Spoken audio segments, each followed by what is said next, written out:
लोकसभा में वक्फ संशोधन बिल को लेकर बीजेपी पूरे जोश में नजर आ रही है। ऐसा इसलिए क्योंकि बीजेपी के नेतृत्व वाले एनडीए गठबंधन में शामिल सभी पार्टियां सरकार के साथ नजर आ रही हैं। वो वक्फ बिल पर सपोर्ट करते नजर आ रहे हैं। सबसे ज्यादा चर्चा नीतीश कुमार की जेडीयू और चंद्रबाबू नायडू की तेलुगु देशम पार्टी को लेकर थी। सभी के मन में सवाल था कि क्या वो वक्फ संशोधन बिल का सपोर्ट करेंगे। अब दोनों ही पार्टियों ने अपने पत्ते खोल दिए हैं। जेडीयू और टीडीपी ने वक्फ बिल के समर्थन में ऐलान कर दिया। नीतीश कुमार की जेडीयू ने इस संबंध में लेटर जारी कर सरकार के सपोर्ट में आवाज बुलंद की है। चंद्रबाबू नायडू की टीडीपी वक्फ संशोधन विधेयक को समर्थन देने का ऐलान कर चुकी है। इस विधेयक को लेकर कई दिनों से अटकलें लगाई जा रही थी। कई विपक्षी पार्टियां और मुस्लिम संगठन इसका विरोध कर रहे हैं। उनका कहना है कि यह असंवैधानिक है और समुदाय के हित के खिलाफ है। टीडीपी के राष्ट्रीय प्रवक्ता प्रेम कुमार जैन ने कहा कि पूरा मुस्लिम समुदाय वक्फ संशोधन विधेयक के पेश होने का इंतजार कर रहा है। हमारी पार्टी इसका समर्थन करेगी। टीडीपी प्रवक्ता ने कहा कि चंद्रबाबू नायडू ने पहले ही स्पष्ट कर दिया है कि हम मुस्लिम समुदाय के हित में काम करेंगे। बुधवार को विधेयक पेश किया जाएगा, तभी हम इस पर कोई टिप्पणी करेंगे। मैं आपको विश्वास दिलाता हूं कि चंद्रबाबू नायडू मुसलमानों के पक्ष में है। पार्टी के इस रुख से साफ है कि टीडीपी इस बिल को पास कराने में सरकार की मदद करेगी। बीजेपी के लिए टीडीपी का समर्थन बहुत महत्वपूर्ण है। लोकसभा में बीजेपी के पास बहुमत नहीं है। टीडीपी के समर्थन से बीजेपी को इस विधेयक को बजट सत्र में पास कराने में मदद मिलेगी। बिहार के मुख्यमंत्री नीतीश कुमार की पार्टी जेडीयू भी केंद्र और राज्य में बीजेपी की अहम सहयोगी है। जेडीयू ने मांग उठाई है कि इस विधेयक को पिछली तारीख से लागू नहीं किया जाना चाहिए। जेडीयू ने उम्मीद जताई है कि सरकार इस पर विचार करेगी।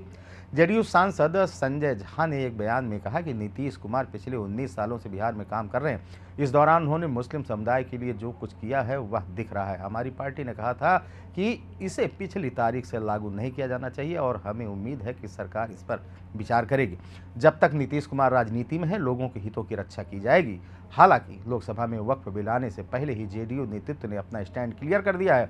जेडीयू ने 3 लाइन की व्हिप जारी करते हुए अपने सांसदों से 2 अप्रैल को लोकसभा में उपस्थित रहने और सरकार के स्टैंड का सपोर्ट करने का निर्देश दे दिया है। जेडीयू की स्टैंड क्लियर करते ही बीजेपी ने राहत की सांस ली। उधर बिहार में बीजेपी की एक और सहयोगी चिराग पासवान की एलजेपी रामविलास भी इस बिल पर केंद्र सरकार के साथ नजर आ रही है। पार्टी की ओर से 3 लाइन का व्हिप जारी किया गया है, जिसमें सरकार के स्टैंड का सपोर्ट करने की बात कही गई है।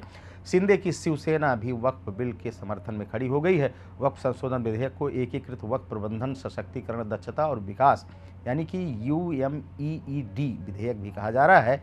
यह विधेयक पिछले साल अगस्त में लोकसभा में पेश किया गया था, जहां चर्चा के बाद इसे जेपीसी को भेज दिया गया।